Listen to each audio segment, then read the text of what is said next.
You should not be hearing this. What I'm about to tell you is the very knowledge the wealthy guard in silence. They will laugh in public, shrug, and say, "I was lucky." But their desks are filled with decrees, ledgers, and vows that prove otherwise. They know the method. They practice it daily. And they will never confess it openly, because if every man knew, competition would multiply, and their advantage would vanish. This speech should not be free. The words you are about to hear were purchased by men with decades of labor, by years of persistence, by fortunes lost and rebuilt. Yet you are here, about to receive them without cost. Do not treat them lightly. What comes without price is often discarded without value.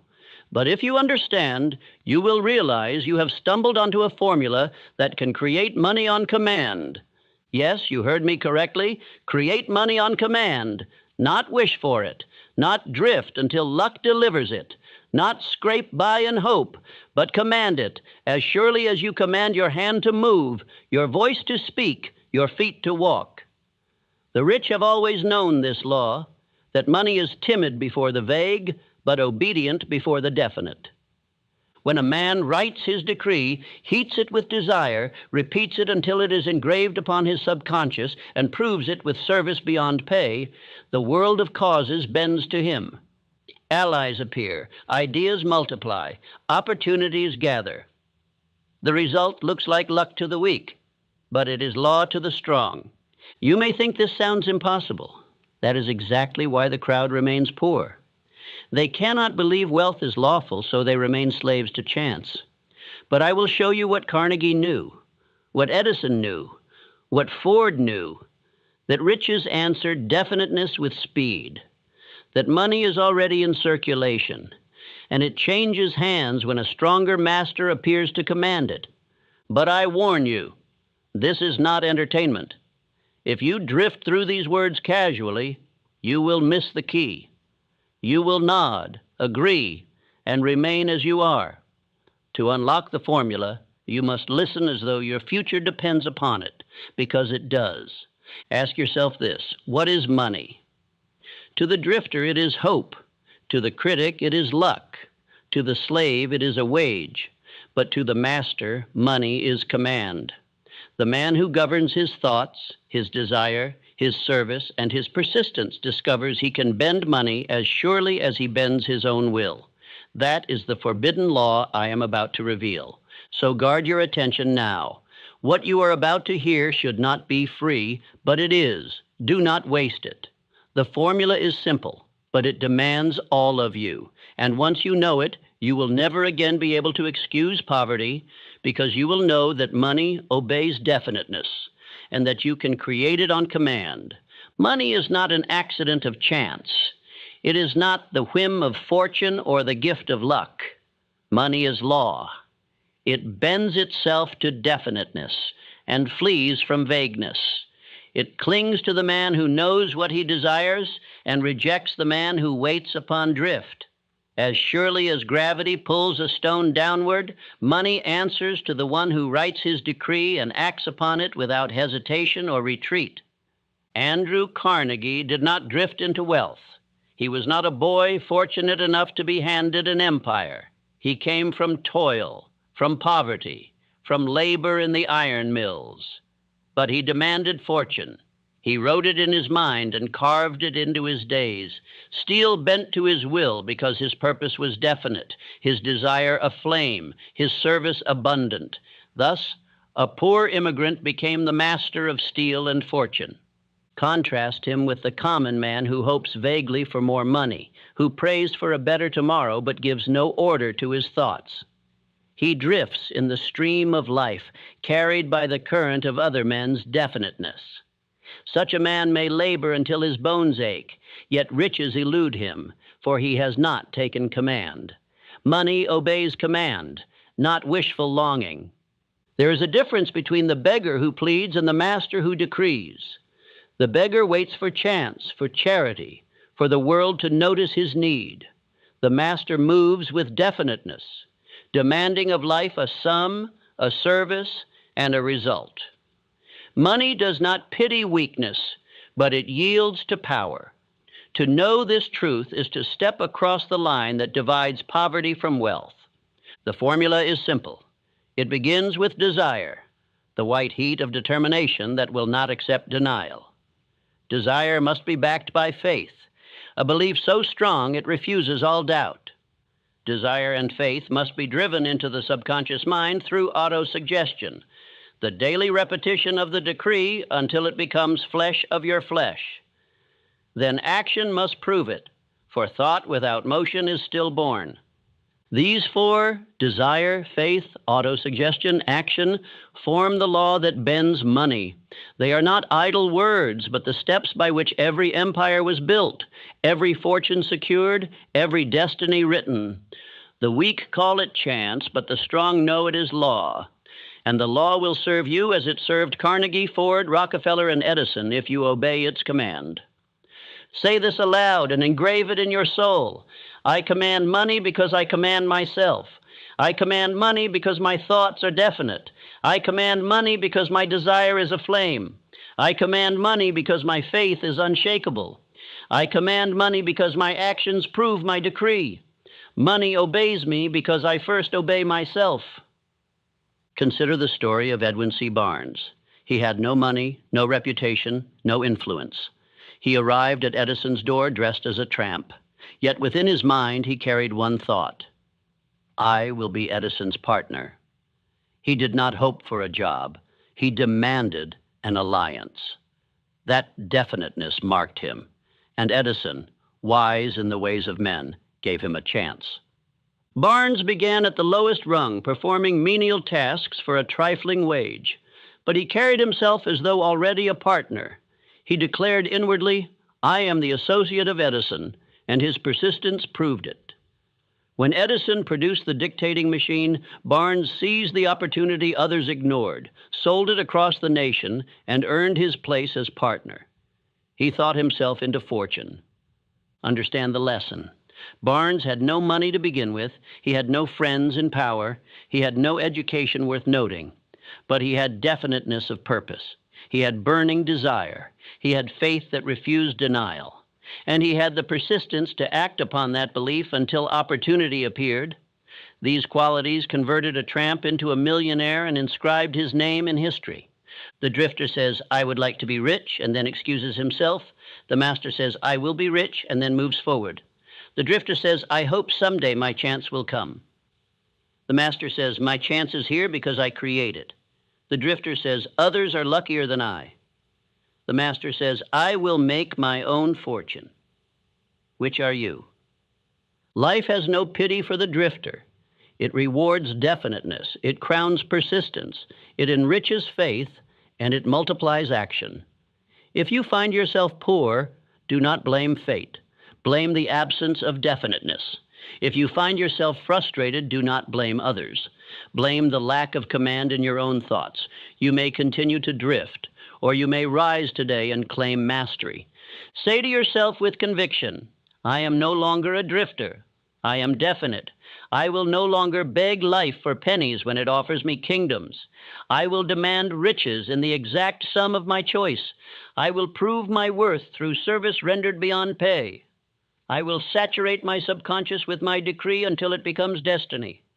I will persist until money bends to my command. The world is filled with men who labor long but never rise because they drift. They complain of chance, of fortune, of circumstances, but they never write a decree, never burn with desire, never persist with faith. Meanwhile, the masters of wealth walk among them, demanding, serving, persisting, and commanding. Which company will you join? The weak who hope, or the strong who command? Remember always, money is not timid before power. It is timid before vagueness. It flees from the man who has no plan, but it obeys the man who has written his demand in definite terms. Barnes knew this truth, and so did Carnegie, Edison, Ford, and Rockefeller. They mastered themselves first, and by that mastery, they mastered money. Let this be the hour of decision for you. Refuse drift. Reject chance. Cast aside the cowardice of vague wishing. Write in your heart the decree of wealth. Saturate your mind with it until it is as real as your breath. Act upon it daily with persistence. Say to yourself again, I command money because I command myself. In this conviction lies the beginning of your empire. Riches do not answer to vague longing. They do not rise for the man who says, I want more. They answer only to definiteness. To bring wealth into your life, you must write your decree. Thought unrecorded slips away. Desire unexpressed fades. But when you put pen to paper and inscribe your demand, you bind yourself and the world to obey it. The decree is sacred because it is law. Once written, it becomes a covenant between you and your subconscious. It becomes the seed planted in the fertile soil of your mind. Every reading waters it. Every affirmation warms it. Every act proves it. Ignore this command and you will remain as you are. Obey it, and money must move toward you as surely as the tide follows the moon. The 6 steps are plain. First, fix the exact sum of money you desire. Not enough to be comfortable, not more than I have, but a precise amount. Second, determine what you will give in return, for there is no such thing as something for nothing. Third, set the date when you will possess it. Fourth, create a definite plan. Fifth, write it clearly. Sixth, read it aloud twice daily. When Marshall Field stood in the ruins of his store after the Chicago fire, he did not drift into despair. He lifted his hand toward the smoldering remains and swore, on this very spot I will build the world's greatest store. That was a decree. He did not say, perhaps I shall try again. He said, I will. And because he wrote that decree upon his soul, Field became master of mercantile empire. So must you. Tonight, take pen in hand and write your decree. Do not postpone it. Write in exact language. The amount of money, the date, what you will give in return, and the plan through which it will come. Write it as though it were a contract, for it is. A man who will not bind himself in writing is a man who toys with desire, but never commands it. Read this decree aloud morning and night. Read it with passion, with faith, with conviction. Do not whisper as if ashamed. Declare it as though commanding the world itself. When you read, see yourself already in possession of the money. Feel its weight, touch its presence, taste the freedom it brings. Your subconscious does not distinguish between imagination and reality. It obeys what you believe. Say aloud, I write my fortune, and it must obey. I decree the exact sum, the date, the price I will pay, the service I will render, and the plan I will follow. I read it aloud until my heart believes. I act upon it daily until my deeds prove it. My decree is law to me, and because it is law to me, it is law to money. It must come. Burn the bridges behind you. Leave yourself no retreat. Say not, if it fails, I will find another way. Say, this is my way, and I will win or perish. The warrior who burns his ships ensures victory because retreat is impossible. So must you. If you leave yourself a path of retreat, you have already chosen defeat. Write your decree and close every door except forward. The world yields to the man who has written his command and backed it with service. Service beyond pay is the gold magnet. Render more than you are paid for, and the law of increase will multiply your reward. Write into your decree the promise to give more than you expect to receive. This alone will lift you above the multitude who always ask, what can I get? But never, what can I give? Remember Marshall Field. When others fled the city, he remained. When others surrendered to despair, he decreed a new empire. When others cried for charity, he promised service. And today, though Field is long gone, his decree still stands in stone, a monument to definiteness. What monument will you raise? What fortune will you command by decree? You may think writing a decree is a small thing, but the world has always been moved by men who wrote their demands in definite terms. The Declaration of Independence was a decree. The speeches of Lincoln were decrees. The writings of Edison were decrees. Each line commanded action, and action followed. If nations obey written decrees, so will your subconscious, and so will money. Do not say, I will try this later. Write now. Write tonight. Right before sleep engraves the old vagueness deeper into your mind. If you refuse, you remain a drifter. If you obey, you step onto the road of masters. Take pen, write your fortune, fix the sum, the price, the date, the plan. Read it aloud until you tremble with faith, then act. Say again, I write my fortune and it must obey. My decree is clear. My desire is burning. My faith is absolute. My plan is active. My date is fixed. My service is abundant. My subconscious accepts this as law. Life itself must bend to me because I bend to definiteness. With this declaration, you have placed your hand upon the lever that moves the world. Now I charge you, take the next step. In your decree, set forth the service you will give. This is not idle dreaming. It is the bargain with life itself. Life pays what you demand, but it demands that you render value. Put into writing the skill, the labor, the imagination, the persistence, the service you will give. Then honor it as a sacred contract. Understand this.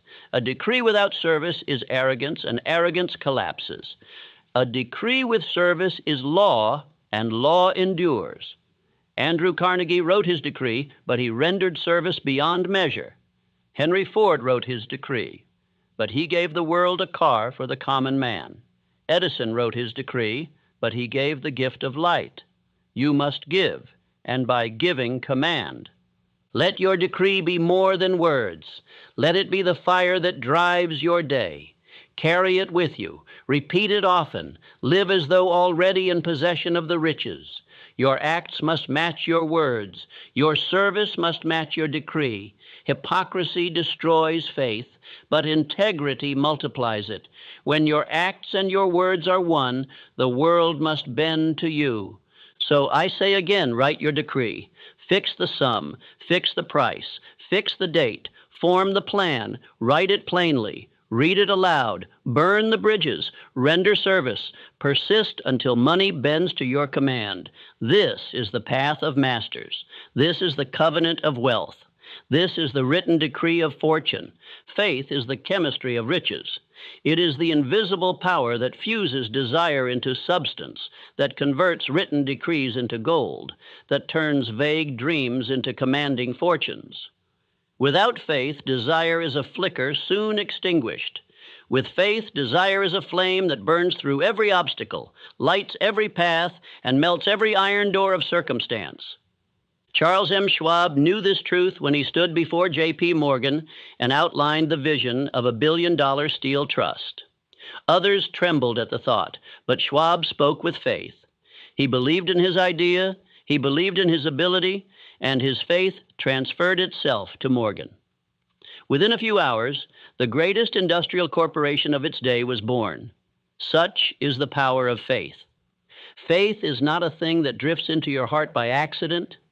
It must be built. It must be cultivated. It must be hammered into the subconscious by repetition of your decree until your very blood believes it. Read your written command morning and night until doubt shrinks. Repeat it aloud until every corner of your mind accepts it as truth. Faith grows by repetition. Say to yourself with boldness, what my mind accepts in faith, my life must express in riches. My decree is not a wish, but a law. I already possess the fortune I have demanded. I see it, I feel it, I act upon it. Life itself must bend to my belief, for faith is the bridge between thought and reality. These words, repeated with conviction, will transform you into a master. But beware, for faith has enemies. Fear, doubt, and criticism are the poisoners of belief. Fear whispers, it cannot be done. Doubt says, you are not worthy. Criticism laughs, others have failed, and so will you. These voices must be silenced. They are not law. They are illusions. They exist only in the minds of drifters. Cast them out and replace them with faith. Think of Abraham Lincoln.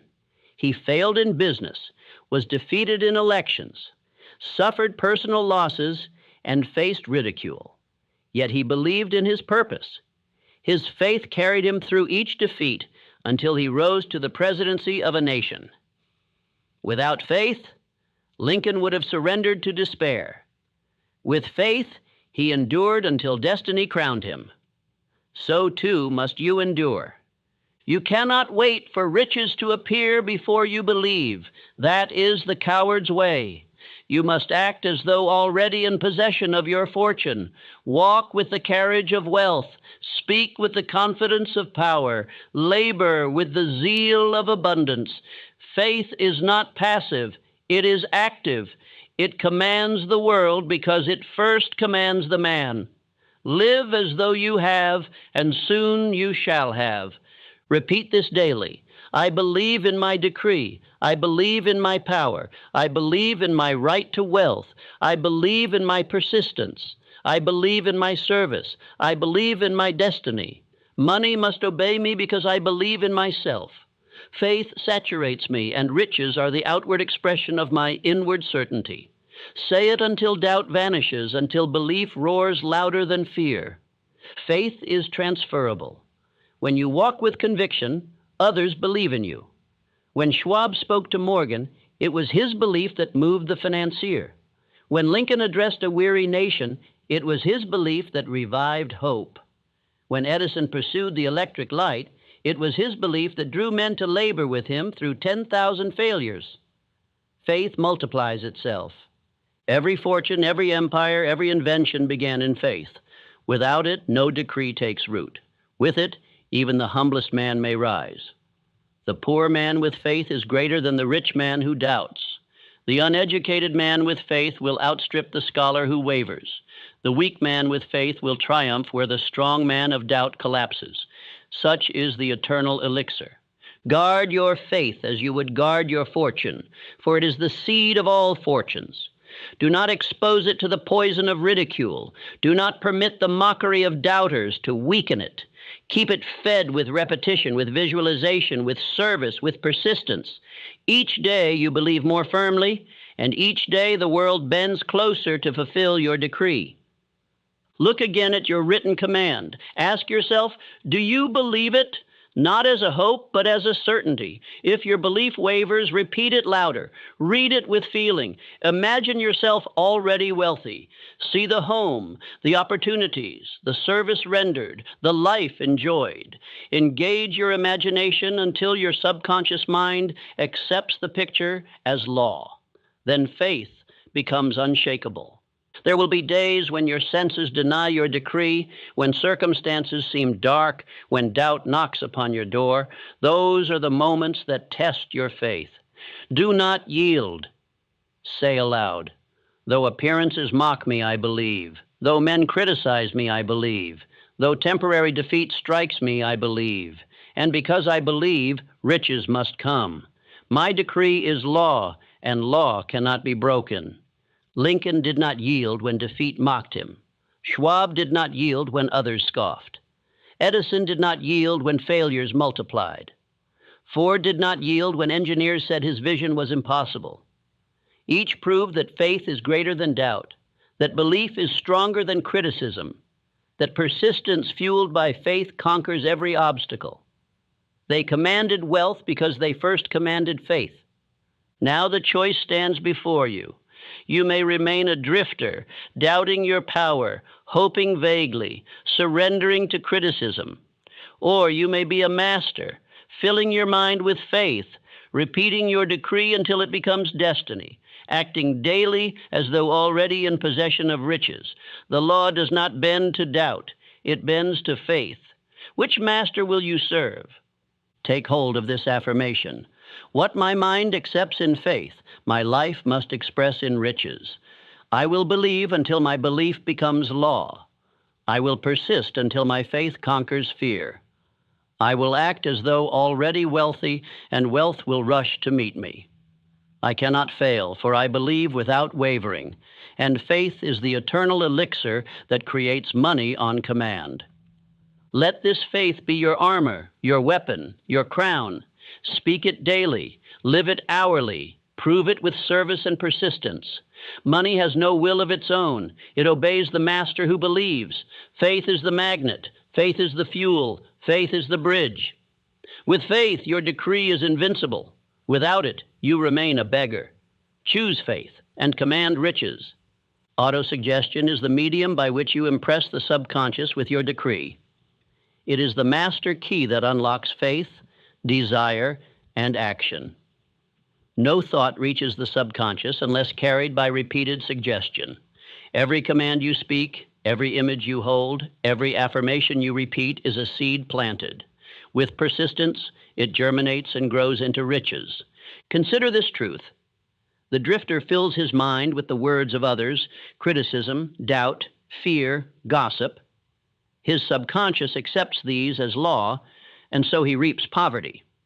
The master fills his mind with his own decree: wealth, definiteness, faith, persistence. His subconscious accepts this as law, and so he reaps riches. You must choose which voice will dominate your inner world. When I trained my own son, born without ears, I refused to accept limitation. Each day I impressed upon his mind the belief that he would hear, that his affliction was not a curse, but a hidden advantage.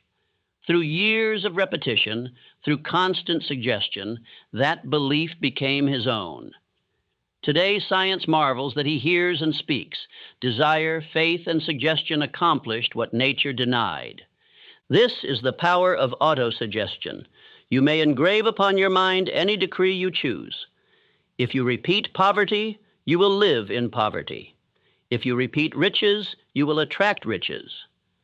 The subconscious does not reason, does not argue, does not question. It accepts what is repeated with feeling, whether false or true, destructive or constructive. This law works without pity, without pause. Repeat this affirmation morning and night. Day by day, in every way, I engrave riches into my mind. I see the exact sum I have decreed. I feel the possession of it. I believe in the service I render. I accept no doubt, no fear, no criticism. My subconscious accepts this as law. Money flows to me in harmony with my decree because my mind commands it. When you speak these words, do not mumble them as idle chatter. Speak with passion. Speak with conviction. Speak as though addressing an army that must obey. Each syllable should carry belief. Each sentence should be felt in your heart.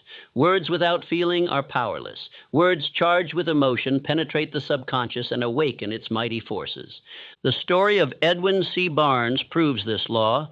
When he declared he would become the partner of Edison, he repeated it inwardly until his subconscious accepted it. He acted as though already a partner. His entire being vibrated with the suggestion of success. When the opportunity appeared, he was ready, because his subconscious had prepared him through years of repetition. Contrast this with the man who listens to the world's criticism. He repeats to himself, I cannot, I am unlucky, I am not worthy. These words charged with emotion are accepted by the subconscious. They become law. And so he fails, not because fortune is against him, but because his autosuggestion was against him. He became the prophet of his own defeat. You cannot escape autosuggestion. You are always practicing it. Either you control it with definiteness, or it controls you through drift. The drifter surrenders his mind to newspapers, idle talk, gossip, and fear. The master writes his decree, repeats it daily, saturates his mind with it, and allows no contrary voice to enter. Which path will you take? Here is the exercise. Each morning, upon rising, read your written decree aloud with passion. See yourself already in possession of the money. Each night before sleep, read it again with even greater feeling. Let these be the last words your subconscious receives before the night's rest, and the first words it receives at dawn. This repetition will engrave your decree into the deepest recesses of your mind. Remember Thomas Edison. He failed 10,000 times in pursuit of the electric light. Yet his subconscious carried one image, the glowing filament. Every experiment, every failure was guided by that suggestion. He persisted until the image became reality. Autosuggestion fueled his persistence and kept the vision alive. Without it, even Edison would have surrendered. Say aloud, day by day in every way I engrave riches into my mind. My decree is certain. My belief is unshakable. My service is abundant. My persistence is endless. My subconscious obeys me, and therefore life obeys me. Money comes in exact harmony with my decree. I cannot fail, for I repeat until my mind is saturated, and once saturated, my destiny is sealed. Do not underestimate the simplicity of this law. Men mock it because it is plain. They expect mystery, but the universe operates by definite law. What you repeat with belief becomes your reality. You may choose to drift, repeating fear, or you may choose to command, repeating riches. The choice is yours, and the results will be as exact as the multiplication table. Guard your autosuggestion carefully. Do not permit negative speech from others to take root. When you hear criticism, reject it instantly. When fear arises, replace it with faith. When doubt whispers, drown it with repetition of your decree. Your subconscious will always obey the voice that speaks most often and most strongly. Make that voice your own. The drifter is careless with his words and careless with his thoughts. He wonders why poverty follows him. The master is deliberate with his words and definite with his thoughts. He knows why riches flow to him. You may be either. The law makes no exceptions. It does not favor the strong or pity the weak. It obeys definiteness and repetition, nothing else. Let this be your daily command. Day by day, in every way, I engrave riches into my mind. My thoughts are definite. My faith is strong. My service is abundant. My persistence is endless. My subconscious is my servant, and it cannot disobey me. Therefore, money flows to me. Opportunities gather to me. Allies appear for me. Fortune is mine because I have engraved it into my mind. With this practice, you wield the master key. You hold the power to command your destiny. You need no permission, no favor, no chance. You need only your decree, your repetition, your faith, and your action. Begin today. Speak with conviction. Repeat with persistence. Act with definiteness. And soon you will see that riches obey the man who masters autosuggestion. Desire without a plan is like a ship without a rudder. It may float, but it will never reach harbor. Riches do not answer to dreams alone. They answer to organized planning. To crystallize desire into money, you must form a definite plan, work that plan persistently, and adjust it when necessary until it yields results. Vague wishing ends in drift. Planning ends in fortune. The first duty of a master is to write his decree and then construct the plan by which it shall be attained. This plan must be practical, but it need not be perfect at first. Action will perfect it. Many men wait for flawless plans and so remain idle. Fortune comes to those who plan boldly, act decisively, and correct swiftly. The timid man prepares forever, but never begins. Henry Ford knew little of mechanics when he dreamed of a horseless carriage. He surrounded himself with men who possessed the knowledge he lacked, but he held the definite aim. His plan was simple: build a car for the common man. He adjusted it as he went, but he never surrendered it. Through organized planning and persistence, he became master of an industry and fortune. John D. Rockefeller rose not by drift, but by planning. He gathered allies of skill, formed partnerships, built systems of supply and distribution, and reinvested with precision. Others worked hard yet failed because they drifted. Rockefeller planned. His definiteness created an oil empire. It was not luck. It was organized planning multiplied by persistence and guided by an unshakable aim. You too must surround yourself with a mastermind, a group of men and women united in harmony, each bringing knowledge, skill, or courage you may lack. One mind, no matter how brilliant, is limited. A group of minds, joined in perfect harmony, becomes a power as great as any natural force. This is the secret by which the mighty move the world. Say this aloud. I ally with minds of harmony. Together we create wealth on command. I attract allies of faith, vision, and skill. Our minds meet in definiteness, and power multiplies. My plan is enriched by their counsel. My courage is strengthened by their faith, and my fortune is multiplied by our unity. Money must obey such a power, for it is greater than one mind alone. But beware, for not all companionship is aid. Drifting companions drag you down. Negative minds poison your faith. Idle men weaken your courage. The mastermind must be chosen with care. Admit only those whose aims harmonize with yours, whose spirit is positive, whose service is real. One faithful ally is worth more than 100 doubters. One mind in harmony is worth more than 1,000 in discord. Organized planning also demands that you render service beyond pay. Fortune never crowns the man who gives the least he can for the most he can take. It crowns the man who gives more than he is paid for, knowing that increase is a law of nature. When you pour out service in excess, the law of compensation pours back riches in excess. Write this law into your plan. Remember, Carnegie built an empire of steel, but his genius lay not in steel alone. It lay in his ability to gather men of knowledge into harmony. Edison invented, but his laboratory thrived on the genius of many. Ford organized thousands into one purpose. Rockefeller allied with capable men. Each fortune was built by organized planning and the mastermind. Now I charge you, look at your decree. Ask yourself, what is my plan? Who must I ally with? What service will I render beyond pay? What steps must I take this month, this week, today? Write these answers. Organize them into definite action. Begin at once, however imperfectly. Action perfects the plan. Delay is drift. Start, and fortune will gather around your movement. Repeat this affirmation. I ally with minds of harmony. Together we create wealth on command. I will not drift with idle companions. I will not surrender to vagueness.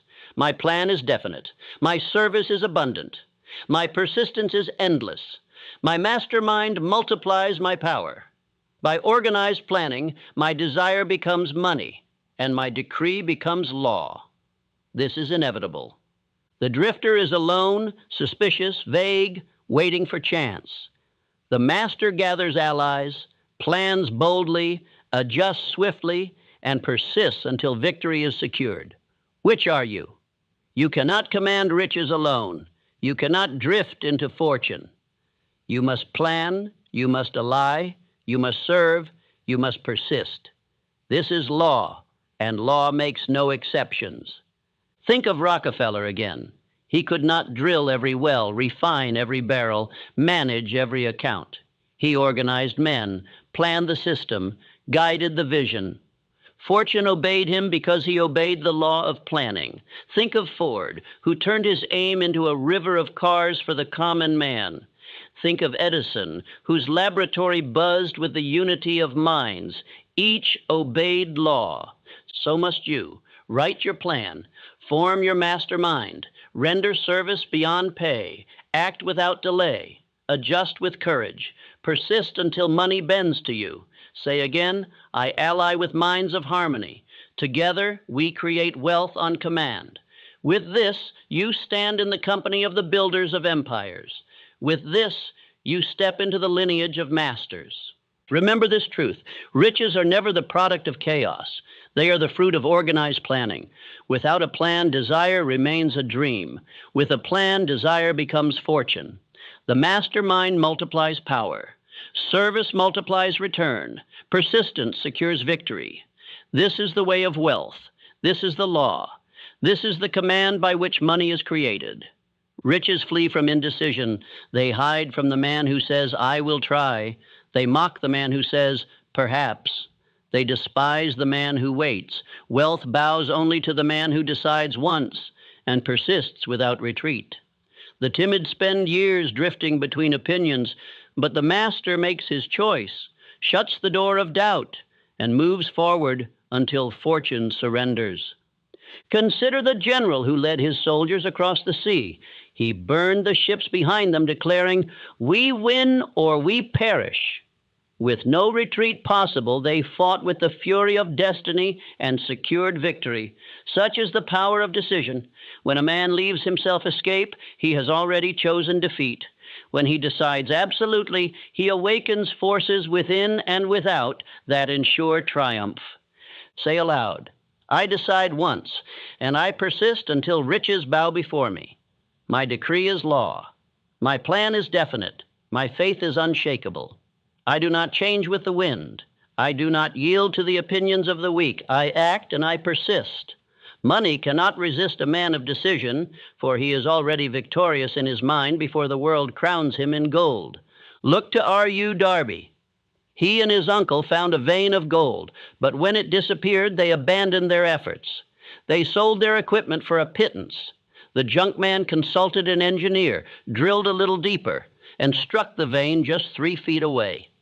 Millions poured into his coffers, while Darby learned the cost of surrender. He had stopped short of fortune. But Darby did not waste his defeat. He carried the lesson into life insurance, repeating daily, "I stopped 3 feet from gold, but I will never stop again." With that decision, he sold millions of dollars in insurance, becoming one of the nation's leaders. Temporary defeat had schooled him. Persistence had crowned him. The same law that punished his weakness later rewarded his strength. You too will face moments when your gold seems gone, when your aim seems lost. The drifter will surrender, saying, "It was not meant to be." The master will persist, saying, "I will drill deeper." Decide now that you will never stop 3 feet from your fortune. Decide now that you will persist until victory. This is the price of riches. This is the law of masters. Think of Henry Ford. He demanded an engine with 8 cylinders cast in 1 block. His engineers declared it impossible. For months they failed, yet Ford persisted. "Produce it." They returned with failure, and still he said, "Produce it." Finally, they discovered the way. The V8 became a triumph of engineering, and Ford's persistence secured him another crown of fortune. What if Ford had surrendered to the opinions of engineers? What if he had said, "Perhaps you are right"?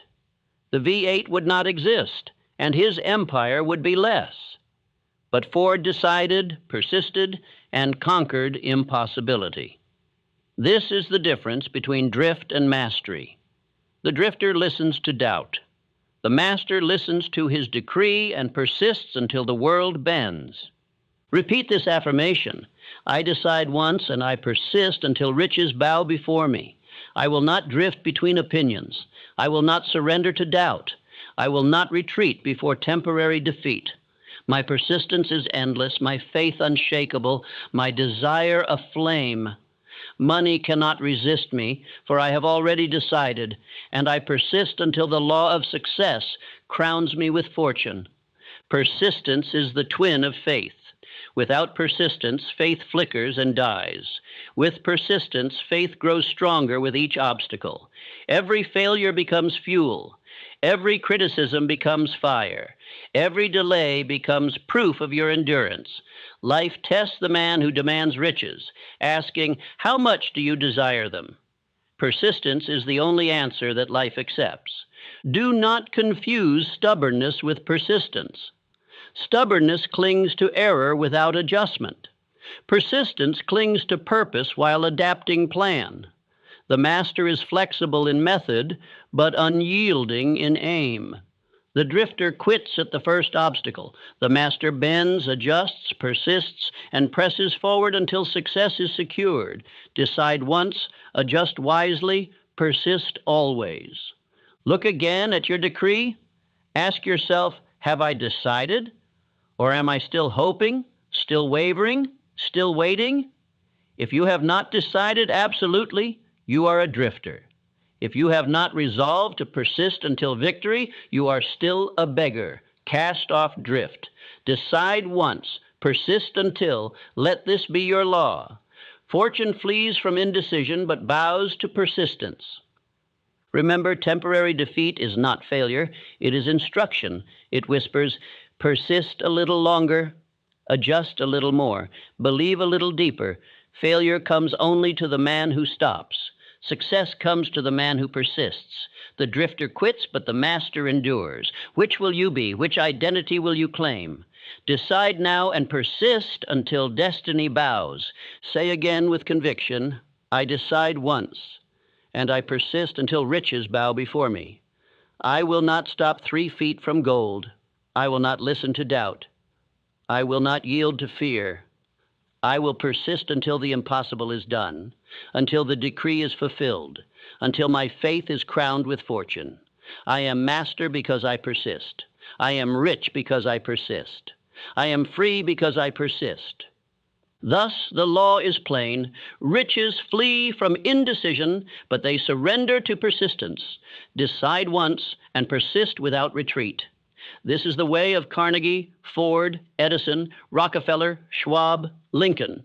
It will be your way if you dare. The drifter will not. The master must. Choose this day whom you will be, and fortune will choose accordingly. There are 6 jailers of fortune, 6 unseen enemies that haunt the minds of men and keep them in poverty. They are the ghosts of poverty, criticism, ill health, loss of love, old age, and death. These specters rob men of faith, poison desire, and paralyze action. Until you banish them, your decree is powerless, your persistence is broken, and your riches flee. The fear of poverty is the strongest. It keeps millions bound in chains, though no prison walls surround them. It whispers, do not risk, for you may lose. It warns, stay safe, stay small, stay silent. It is a ghost, but it governs men as if it were law. Poverty is only the absence of definiteness, yet fear convinces men it is permanent. Banish it, and wealth rushes in. The fear of criticism shackles invention, silences genius, and kills boldness. Men tremble at the thought of laughter, of ridicule, of rejection. How many ideas died unborn because their creators feared mockery? Yet every great man was ridiculed. Edison was called a fool. Marconi was called mad. Copernicus was mocked. Still, they persisted, and history crowned them. Fear of criticism is slavery to opinion. The fear of ill health eats away at vitality. Many men die not from disease, but from dread of disease. They weaken their own body by expecting sickness. They surrender vigor by imagining decay. Fear invites the very condition it dreads. Health belongs to the man who fills his mind with faith, who obeys nature's laws, and who refuses to nurse weakness in thought or word. The fear of loss of love torments the heart and makes men jealous, suspicious, cruel. It weakens judgment and darkens happiness. Yet true love cannot be preserved by fear. It is strengthened only by faith, loyalty, and growth. Fear of loss corrodes affection, while faith multiplies it. Love is not protected by chains of fear, but by freedom, respect, and shared purpose. The fear of old age paralyzes many before they are even old. They say, I am too late. I have missed my chance. This ghost whispers that youth is the only season of opportunity. Yet many of the world's greatest achievements came after 40, 50, 60. Age does not end purpose, it clarifies it. To fear old age is to surrender before life is finished. The fear of death is the last and deepest. It makes men cling to mediocrity rather than dare for greatness. It whispers, why strive? All ends in the grave. But death is not the master of life. It is only a part of it. The man who fears death never lives fully. The man who lives with definiteness, faith, and service does not dread death, for he has already triumphed over life. Say this aloud. I banish fear, for I walk with definiteness. Poverty cannot touch me, for I decree wealth. Criticism cannot wound me, for I walk in faith. Ill health cannot master me, for I think in vigor. Loss of love cannot poison me, for I give loyalty. Old age cannot weaken me, for my purpose is eternal. Death cannot terrify me, for I live fully now. Fear is faith inverted. Faith creates riches, while fear creates poverty. Faith builds health, while fear invites disease. Faith multiplies love, while fear destroys it. Faith makes age fruitful, while fear makes it barren. Faith gives courage in life and peace in death, while fear robs both. You cannot serve two masters. Either faith rules or fear rules. Choose faith, and riches follow. To master fear, you must decide once and persist always. You must practice autosuggestion daily, repeating your decree until belief burns brighter than fear. You must act in spite of trembling, for action weakens fear. You must surround yourself with allies of courage, not doubters. You must starve fear by denying it words, denying it thought, denying it place in your mind. The drifter is ruled by fear. He trembles at poverty, so he never risks. He dreads criticism, so he never speaks. He imagines ill health, so he sickens. He fears loss, so he strangles love. He dreads old age, so he wastes youth. He fears death, so he never lives. He dies long before his body does, because fear was his master. Such is the fate of the drifter. The master is ruled by definiteness. He acknowledges fear, but does not obey it. He looks poverty in the eye and demands riches. He laughs at criticism and persists. He guards his health by faith and discipline. He nurtures love with loyalty, not fear. He sees age as a crown, not a curse. He faces death as a soldier faces night, unafraid because he has lived his decree.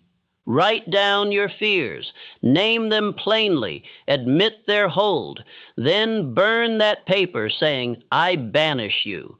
Replace each with your decree of wealth. When fear whispers, answer with faith. When doubt speaks, repeat your affirmation. When criticism mocks, persist in action. When weakness tempts, strengthen your body and mind with discipline. When old age whispers, remind yourself that purpose never dies. Say again, I banish fear, for I walk with definiteness. I will not serve ghosts. I will not yield to shadows. I will not surrender to illusions. My decree is law. My faith is fire. My persistence is iron. My allies are harmony. My riches are certain. I live above fear. And because I do, money and opportunity gather to me. Fear is banished, faith is enthroned, and fortune obeys. Fear is the jailer of the drifter. Faith is the crown of the master. The 6 ghosts will haunt you until you confront them. Confront them now. Refuse to serve them. Replace them with definiteness, faith, autosuggestion, decision, persistence, and organized planning. The ghosts will vanish, and in their place riches will appear. This is law, and law makes no exceptions. The time has come to unite all principles into one commanding identity. Desire without faith is weak. Faith without repetition is fleeting. Repetition without action is idle. Action without planning is blind. Planning without decision is fragile. Decision without persistence is powerless. Persistence without banishing fear is crippled. But when all combine, a master is born. You must now cease thinking as a beggar and begin thinking as a commander. Money does not answer to need. The world is filled with need, yet poverty abounds. Money answers only to mastery. It bends to the man who decrees with definiteness, believes with faith, repeats with persistence, plans with order, allies with harmony, and acts without retreat. This is the commanding identity. Say aloud, I am the master of money. I am the captain of my fate. I am the commander of my thoughts. I decree wealth, and wealth obeys. I write the sum, and it is mine. I give the service, and reward multiplies. I persist until the impossible is done. I banish fear, and faith rules me. I am a master, and because I am a master, money is my servant.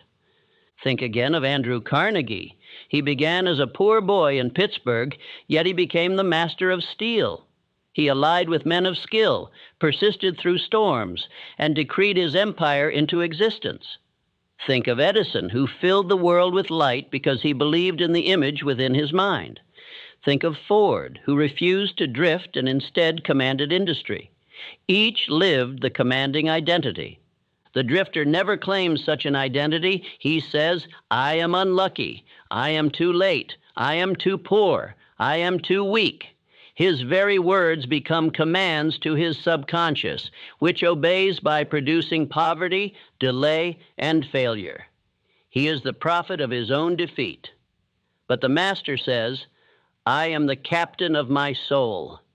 I am the master of money, and fortune obeys him. The commanding identity is not arrogance, it is law. The man who obeys definiteness, faith, repetition, action, planning, decision, persistence, and fearlessness has earned the right to command. Life crowns him not by chance, but by obedience. He does not plead with fortune. He summons it. He does not hope for opportunity. He creates it. He does not beg for riches. He commands them. Repeat this affirmation until it saturates your soul. I am the master of money. I am the captain of my fate. I am the commander of my thoughts. I decree, I believe, I act, I persist, I banish fear. Therefore, riches are mine. Opportunity serves me.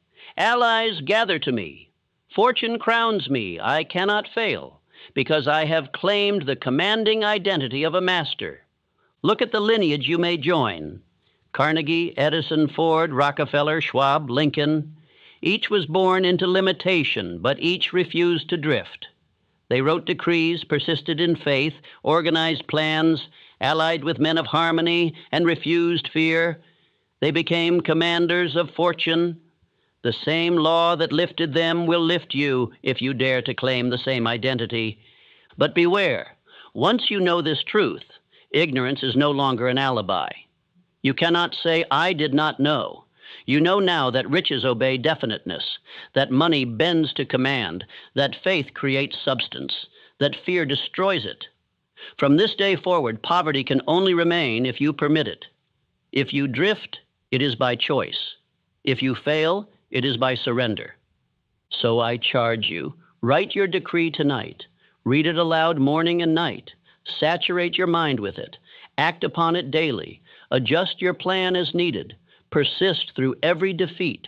Burn every bridge behind you. Surround yourself with a mastermind of harmony. Render more service than you are paid for. Banish fear and enthrone faith. Do this, and riches will obey you. Say again, I am the master of money. I am the captain of my fate. I am the commander of my thoughts. I decree wealth, and wealth obeys. I persist until victory is mine. I banish fear, and faith is my fire. I act with definiteness. I ally with harmony. I render abundant service. I am a master, and because I am a master, fortune is my servant. Go forth now. Live no longer as a drifter. Claim the commanding identity. Walk as a man who knows his decree will be fulfilled. Speak as a master whose words are law. Act as one already crowned with wealth. The world will sense your definiteness. Opportunities will appear. Allies will gather. Circumstances will bend. Fortune will obey. For money answers not to hope, but to command. This teaching should not be free, for it is the secret the rich guard in silence. But you have heard it. You have received it. Now prove yourself worthy of it. Do not drift. Do not delay. Do not surrender. Command, create, persist, conquer. And when riches bow before you, remember that it was not chance, it was law, and you obeyed it.